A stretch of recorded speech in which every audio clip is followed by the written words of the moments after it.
Hi, I'm Dr. Gemma Newman, your host for the Wellness Edit podcast with Holland and Barrett, and author of The Plant Power Doctor, which comes out in January 2021. In this episode of our brand new podcast, we're going to be talking all about motivation. In a year in which fitness changed, we're going to be exploring how you can get your get up and go back again. Joining me today are Adrienne Herbert, aka Adrienne LDN, a trainer, motivational TEDx speaker and author of Power Hour. And we also have Joe Cooke, the sports specialist for Holland and Barrett. Hello guys, thank you so much for joining me today. It's great to see you both. Thanks for having us. Thank you. My pleasure. So first of all, it would just be amazing to get a bit more of a perspective on your own stories. What got you into fitness to begin with? Adrienne, let's start with you. Okay, so I guess it's quite a long story, but I guess the brief version is that I've always been active my whole life. I've always been, I guess I didn't necessarily call it fitness, you know, when you're growing up. As a child, I did everything from athletics to netball to dance. We walked to and from school. We I didn't really necessarily call it fitness back then. But yeah, I guess later on in, say, the last 10 years of my life, I've retrained to become a trainer, a personal trainer. Initially, I was working with new mums after having my son. So start of motherhood, I was meeting lots and lots of new mums. And it kind of just, the conversation kept coming up again and again around, getting active, having more energy. So yeah, I retrained to become a personal trainer. And I guess from there, the last 10 years, I've done so many different things, and fitness has kind of opened up this whole world to me, from running to running in races around the world, to partnering with different brands, to working with high performers from Olympic athletes to business founders. It's been a whole journey. So as I said, it's quite a long story, but I think being active and movement more than fitness has just always been a part of my life. Fantastic. So for you, movement was always key to it. It wasn't labelled as fitness as a child, but actually what you instinctively knew to be movement was just where it went and where it continued. What about you, Joe? Do you feel like fitness was kind of inherent for your whole life, or is it something you got into a little bit later? Yeah, definitely. The same as Adrienne said, obviously when you're younger, you don't always consider it just to be purely going out for fitness. When you're younger, it can be for the social aspect of it, or it can be something that's always been a part of my family, to be active and take part in as many things as possible. So for me, it was mainly just following on from my family's footsteps and trying as many different things out as I possibly can, really. And that's opened a lot of doors up for me, both in outside of work and then in the job that I'm currently in with Holland and Barrett. I have to say, for me, it's the absolute opposite. I was never into any form of movement whatsoever, especially when I got into my teenage years. I was a little bookworm. I would just sit and study all the time. And it didn't come naturally. My family, we went out on occasional walks, but there was never really that emphasis on movement. And initially as an only child, I did very rarely any exercise at all. And then all through my school years was the same. I just really dreaded it. I would always try and get out of sports days. I would try and get out of swimming. The thought of going to the gym terrifies me. And so for me, it's going to be really interesting to hear your perspectives on how to incorporate movement more into life, because from my personal journey, it was a huge struggle. And I ended up running the London Marathon 3 years ago after getting over my phobia of exercise. But I think for a lot of people, and for myself included, it's really about trying to make movement fun again, trying to find a way in which it fits into your life. So to hear from you both, who are obviously fitness experts, people who've enjoyed movement for your whole lives, it's going to be really inspiring to hear a little bit more about your own tips on how to get people motivated.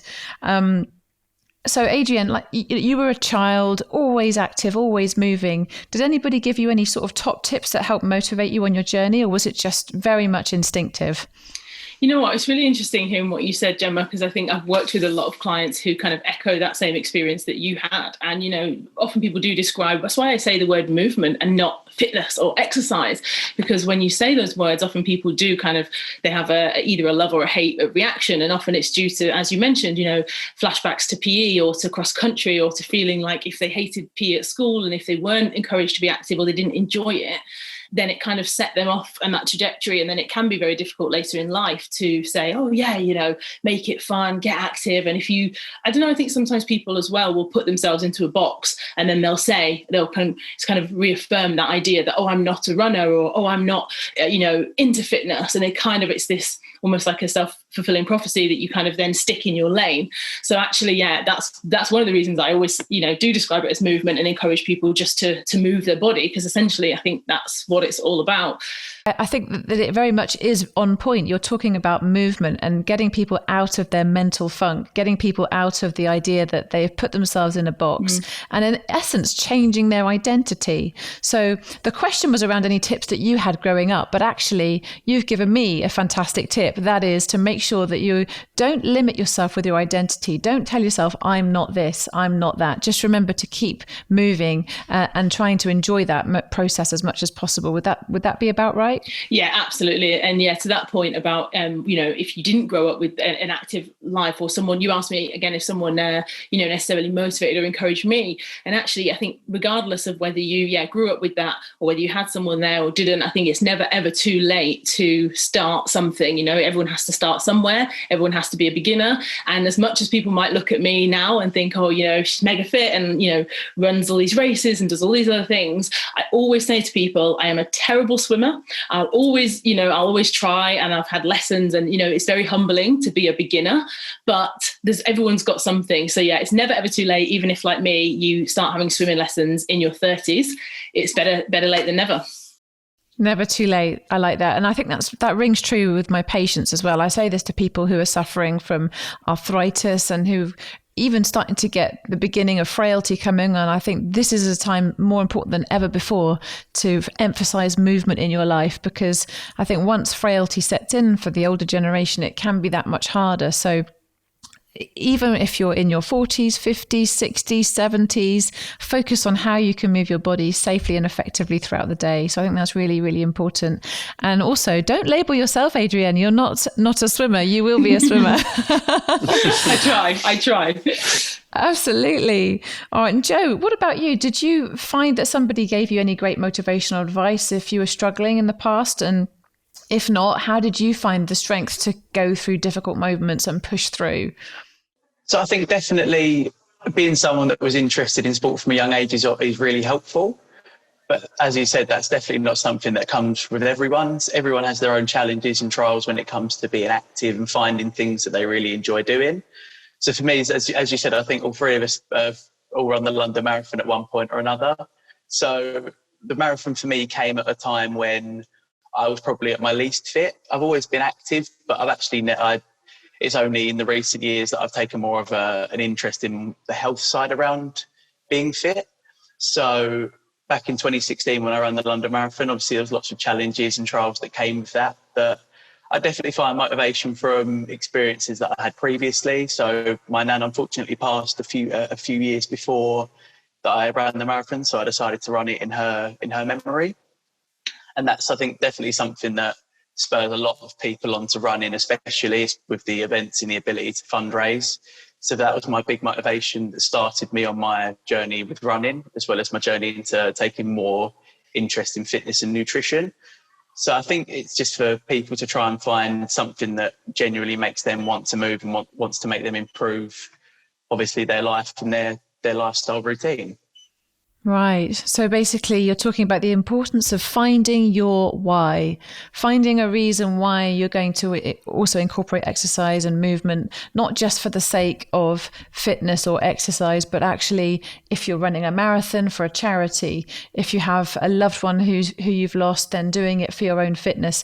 If you have something that brings you a lot of joy and movement and connection, then use movement and connection to do that. So basically finding your why and changing your identity to somebody who does enjoy moving their body. Definitely. I like that. Yeah. Okay.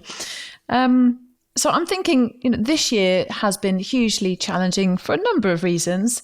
And when it comes to physical activity, I guess that's also part of the equation. Some people have really thrived. They've been going on runs in the lockdown. They've been doing YouTube yoga. They've been really enjoying home workouts, whereas other people have really struggled, with lack of routine and with the gyms being shut. what do you think sort of separates those of us who are kind of really struggling to get moving with those of us who've suddenly found their joie de vivre and they get up and go during the lockdown? Has there been any kind of quality that you've seen in people that has really helped motivate them moving forwards, Adrienne? Well, I'd say, as you said, this year's been incredibly challenging. And I'd say that from my perspective, I think it's been incredibly important to be compassionate to the situation. It's quite easy for people to say, oh, I got this motivation, I'm doing, as you said, home workouts, running, this and the other. But maybe other people might be looking for a new job, or they might be worried about one of their parents who's ill, or their child's education if they're homeschooling them. There's so many different layers, and we've all got different circumstances and different things that dictate our decision making. So for someone like myself, I think I'm incredibly fortunate that I can get up and go for a run in the morning. I can move my body. I can jump into an online home workout. And I think if you're able to do that, then sometimes just reminding yourself that actually I have the agency to be able to go out and run today, or to be able to do a yoga class today. So it's not a chore, it's not a punishment, it's not something on your to-do list that you have to do. But actually, what a privilege to be able to have that time, to be able to take an hour or 30 minutes or whatever to go and move your body, to exercise, to look after your health, look after your body. Because for some people, unfortunately, if they are trying to work really long hours, maybe they've got to make decisions every day about actually how they're going to put food in their fridge and pay their bills. They might not have that same motivation to think, oh, let me just do Pilates. So I think, we've got to be compassionate to people's situations. And I think if you have got the capacity to be able to do that, then just be grateful for it and use that as your why. Well, that's really, really important point. Thank you so much, Adrienne. So having self-compassion for your own circumstances, but also reframing movement as something that can be a joy and something that is a huge privilege that we can enjoy moving forwards. That's great. And what about you, Joe? Do you think that people have been generally more fitness focused in lockdown? Definitely say a lot of people have found a lot more of the reason why that they want to exercise, because we've had a lot more time on our hands where we're not socialising in a lot of other aspects. I think for a lot of people that, especially that I've spoken to working in store, it's been a massive challenge for people to replace the social aspects of exercise, which has been a real loss for a lot of people. So especially people that play team sports, or people that are part of running groups. It's a really difficult thing to replace that feeling of community without having that community there beside you while you're being active. So that's why I think it's been especially important with people to just keep communicating and trying to check in on their friends and making sure that they've got that ability there to really make people feel like they're still welcome and a part of that team.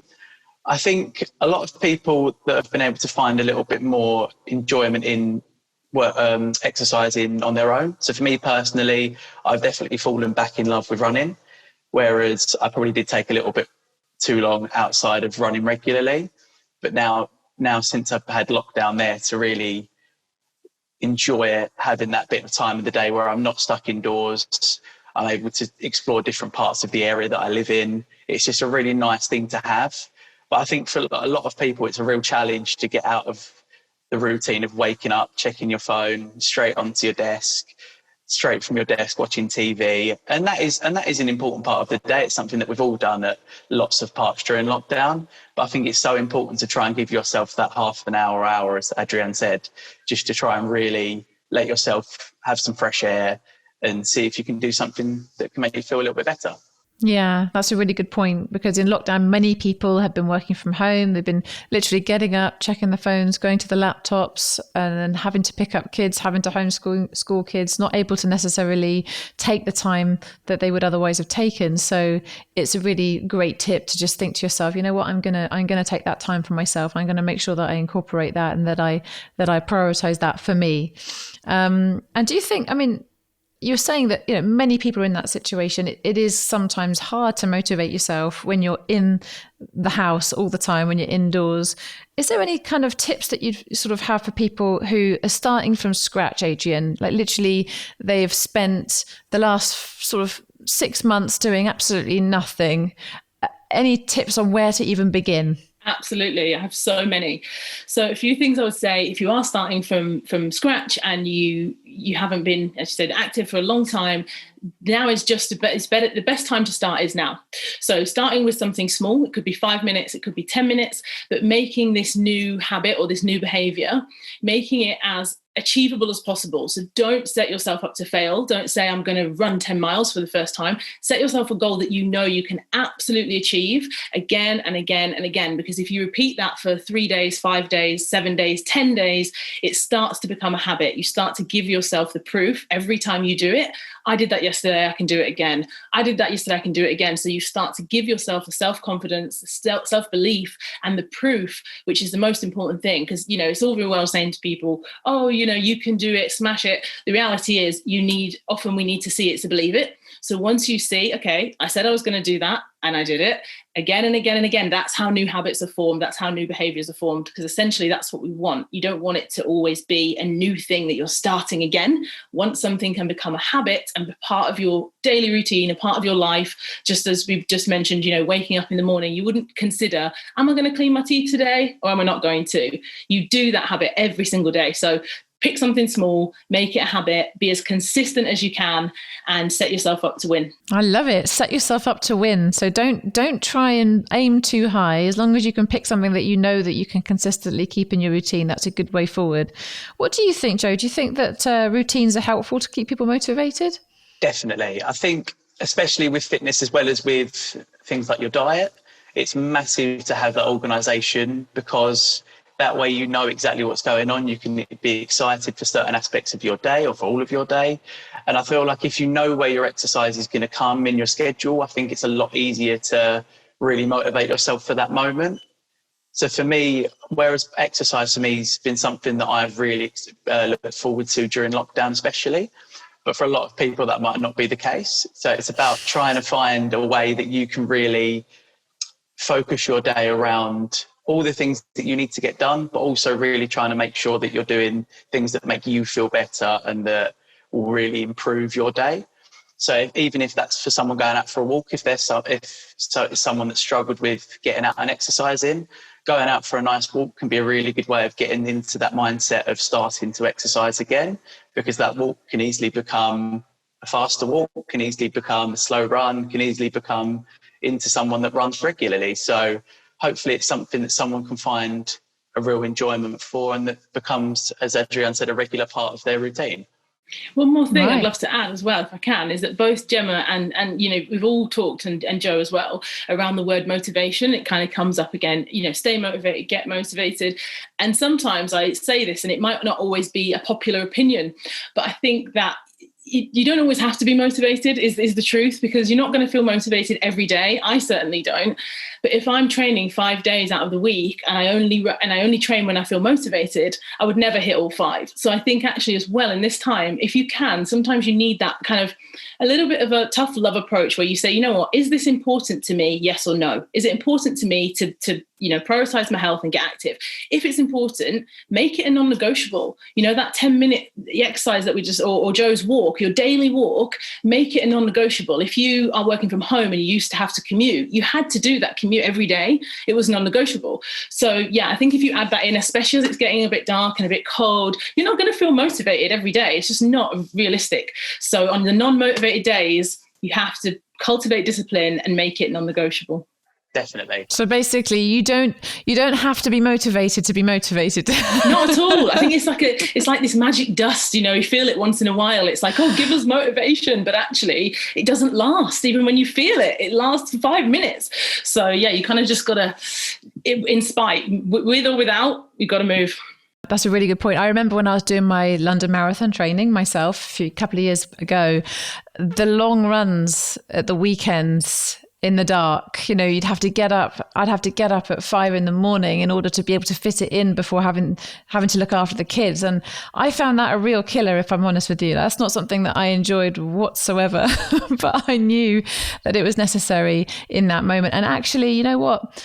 I don't think marathons are for everybody. They're certainly something that is more of an extreme form of exercise. And I don't think the longevity benefits, are necessary for marathon training. I think there's a lot of data now to show that movement throughout the day is really important. And you can't necessarily make up for spending hours and hours at the desk with just doing a 5 or 10 minute HIIT workout. And it's the same with marathon training. You don't necessarily get the longevity benefits from doing a marathon every week. It's more about making sure that you're incorporating movement throughout the day. HIIT workouts are brilliant too. I remember, especially, when the kids were younger, thinking, how am I going to get the time to actually do this? So I thought, well, in that case, I'll do high intensity interval training, and I'll just squeeze it in early on in the day. But I'd be really interested to hear about what your tips are for people that you work with. Like, how do people find the exercise or the movement that's right for them? Adrienne, have you got any ideas on how to find the right kind of movement for a person? Sure. So I think that it's very individual. You've got to focus on what you enjoy. So if there's something that think about your personality. Do you enjoy, have you got kind of a lot of, I've got a lot of energy. I like to be moving. I like to be in motion. So the idea of doing things that are static and calm and quiet, they don't excite me as much. And also, if you are someone who does like, team sports, if you like interactive, then maybe you want to do things with others as opposed to if you prefer to do things solo. So lots of things to think about in terms of your personality and your likes and dislikes. But I'd also say be open-minded and try new things, because I think, I'm a mother to a 9-year-old. And when you look at kids and their schedules with school, they have all these different clubs they can try, and they might be doing, swimming, they might be going to computer, Lego, all these different things that they'll try. And I think as we get older, sometimes we lose that kind of fun and freedom to just try new things. So I think maybe, try out loads of different things, find something that you enjoy, maybe try something that you would never, something obscure that you might have never thought of. And then once you do find things that you like, mix it up. So a great example when you just talked then around doing HIIT training, just doing HIIT training, just doing high intensity, that just doing one kind of that kind of training, it's putting a lot of stress on the body. You need to combat that with maybe some low impact, some resistance, stretching, cardio, such as walking, running. So I try to say to people, it doesn't necessarily mean you have to do all those things in one go, but create seasons. Think about the year. We have seasons and our habits change in the winter, in the summer. So maybe have a season where you're like, this is my running season. You might have a season where you're doing more Pilates, yoga, but just, as it ebbs and flows, and just be okay with that. It's not that, I've given up running now, or, I've given up that now. It's like, no, it's just not the season, Yeah, I agree. I think that's an interesting way of looking at it, because you're not always going to necessarily want to do the same kind of exercise. And also, if somebody's got a really high stress job and they are constantly on, it's going to be more challenging for them to benefit from high intensity interval training, because they want to get their heart rate variability more flexible. They want to be able to give their body a break from all the stress. So actually having something that was a little bit lower in intensity, like yoga or Pilates, might be more suitable for them. So Joe, what do you think? I mean, how much exercise or movement do we actually need a week, in your opinion? I definitely think it's definitely individual to yourself, because as you say, lots of people have really busy schedules, a really busy lifestyle. Obviously, there is a certain amount that we should be trying to fit in a week. I think at least 3-4 times a week. And this isn't necessarily a really high intensity, as Adrienne said, a really high impact workout, because obviously you will experience fatigue with that. But I think at least if we can get ourselves active and if we can get ourselves moving at least 3 to 4 times a week, if not a small amount every day, it would be really beneficial to us in the long term, not just physically, but I think mentally as well. It's something that can be really beneficial for people, especially in lockdown, as we're in an uncertain time at the moment where we're not sure what the next restrictions are going to be. I think it's great to have that routine that we know one thing that's definitely going to happen is that we're going to do something that makes us feel better. Okay. Adrienne, what about you? How much exercise do you think we actually need? I agree with Joe. I think that daily movement is key. And I talk about this a lot. And I say, again, it might not always be popular to people to say, every day. But yeah, I think the reality is that our bodies are not created to sit at desks and be on, sedentary, sitting on screens. Anyone who has pets, if you look at your cats, your dogs, they move every day. When they wake up after a sleep, they stretch. That's why it's called down dog. So I think, your dog would never stay still for the entire day and just lay there. And if they did, you'd probably call the vet and say, my dog's ill, like he's just laid in his bed all day. So yeah, I always say to people, daily movement is key. It can be a run, a scoot, a walk, a stretch, break, bounce, whatever you want, but move your body every single day. Dancing, all of it. Yeah. I like what you said earlier, Adrienne, about trying something new. I was in my 20s when a friend of mine insisted that I had to go to a kickboxing class with her. And the idea of kickboxing filled me with absolute dread. But I went and I tried it, and I ended up getting a blue belt in kickboxing and stayed in the classes a lot longer than she did. So I think it's definitely worth trying to explore different ideas, to find something that you might get passionate about. And the government guidance suggests at least 150 minutes a week of exercise for most grown-ups. And that's actually quite hard to achieve unless you are doing a little bit of movement each and every day. And studies on people who are living in the blue zones, these are the areas of the world with the highest healthy longevity. The blue zones are the people that are more likely to live to about 100 years old, the highest amount of centenarians.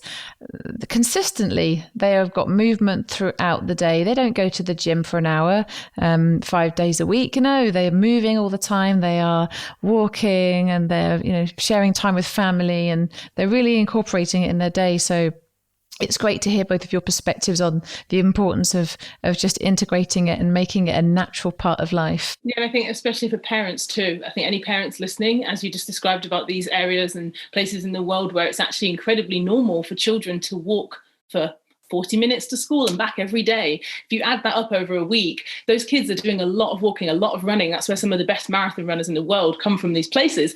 And actually the reality is my son's 9, as I said, but he's always, we've always walked to places and take a backpack and fill it up with the shop and carry it home, or scooters, bikes. Often now I think it's we are definitely, as parents, it's challenging. Our kids want to be playing on devices and connecting with their friends virtually, which is brilliant. It's brilliant that we have, this tech innovation. I'm not anti-tech, but I think now we've kind of, it's almost sometimes seen as a bit extreme to suggest that, you could take, your kids could walk to school and back, even if it's half an hour every day. I think actually that they're more robust than you think, and creating those healthy habits from a young age is actually going to really, really pay off later on in their life. Really great points. And you also talk, Adrienne, I know, about having a power hour, because that was something that it was in your book as well. And this is, to help you with your goals and to get you focused on movement. Can you tell us a little bit more about this power hour and how it can help us? Yes, absolutely. So the power hour is what I'm all about. And essentially it is about reclaiming some of your time. So I encourage people to start the first hour of their day, reclaim that time. And I say that for the rest of the day, you'll have maybe emails, work commitments, kids. We give our energy and time and attention to so many things.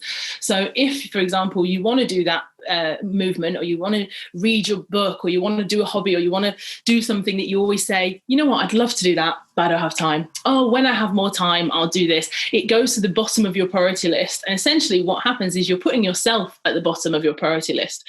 So similar to before, as I said, if it's important to you, then I encourage people to drag that up to the top, make it the first thing in your diary, the first hour of the day. Use that time, and it's like the first domino to fall. It should hopefully have a positive impact on your mindset, your energy levels, your everything from your hormones for the rest of the day if you use that first hour. So I say things like ditch your tech in the morning if you can. That first hour, go phone free, do something for yourself, move your body, read a book, anything you want really, but just make sure that first hour is giving you more energy than it takes.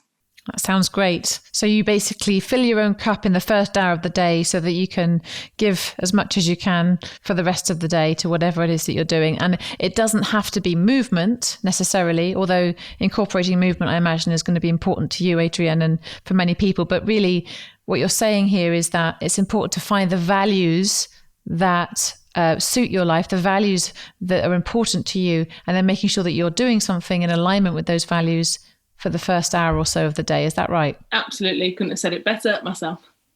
Okay. Good to know. Okay. And Joe, tell me a bit more about, advice that you give to people. They've got a busy life, be it with work or with their family or whatever it is. Adrienne's talked about the power hour. What kind of advice or tips do you have for people who are getting started with their movement journeys? Definitely. I think there's lots of really good tips that you can give people, but I think the most important thing is just being organised. I think finding the ability to be organised and try and plan your day the best you can. I know we've all got busy lives and things get in the way, things need sorting. If we've got children, it's really important that we have time with them. But I think it's amazing to have that organisation for your day so you really know what you've got going on. Because I think that will allow you to really give yourself that time. As Adrienne said, if you can give yourself that power hour, it's a brilliant start to a day that you know that is going to be your time. And I would just say as well, especially, whereas we're working with a lot of the nutritional side of being active and fitness, I think it's really important to fuel your body correctly as well. So something that I think I struggled massively with pre-lockdown and I'd say 2020 was trying to be active as much as I can, but actually finding that my fuel in my body wasn't preparing me to do that, and it did have a massive knock-on effect on my ability to really focus on my fitness. So I think trying to support your body nutritionally is just as important as obviously being physically active and trying to move as much as we can during the day. That's a really good point. And I remember as well during my marathon training and when I was doing more in the way of running, I found that my ability to recover from exercise was greatly improved when I had more whole plant foods. I think fruits, vegetables, whole grains, legumes. It was very noticeable. So yeah, that's a really important point. And Adrienne, have you got any other top tips for us when we're going to be, say there's somebody who is already relatively fit and they're kind of doing some movement throughout the day. They've got their favorite exercises that they do. How do they get to the next level? If they're in a bit of a rut, how do they get themselves onto the next level of fitness? Yeah, great question. Okay, so there's a couple of things you could do. I think having short-term goals and long-term goals is always helpful. So something that you're working towards, I have something that I write down sometimes and it says, today I will, this week I will, this month I will, this year I will. And then I fill it out so I can constantly remind myself, if the long-term goal feels really far away, then look at something closer. But also recently what I found, especially this year, I think, with everything that's happened and how challenging it has been for so many people, is actually doing something in service of others is just so much more rewarding than you could ever imagine. Even just, if you find that actually, you're in a great routine and you know that you hit your steps, you hit your workout, you're feeling great.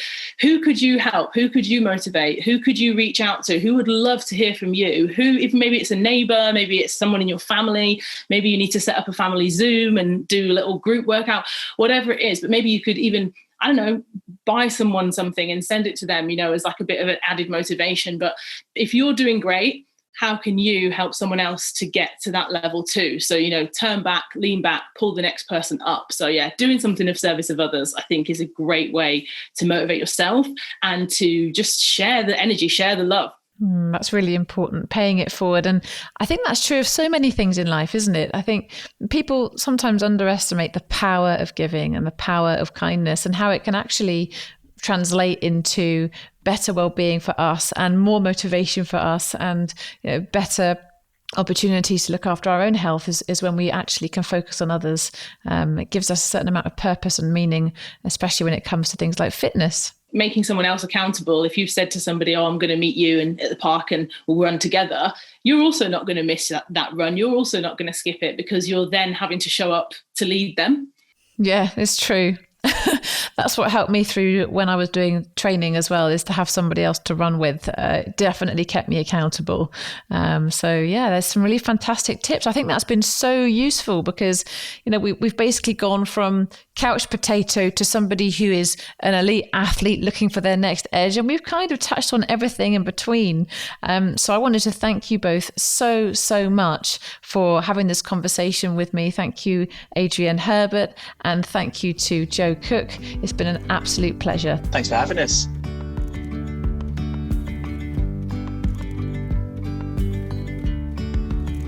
For more health and wellness advice, visit the Health Hub at hollandandbarrett.com. All views are those of our guests and not Holland and Barrett unless explicitly stated otherwise.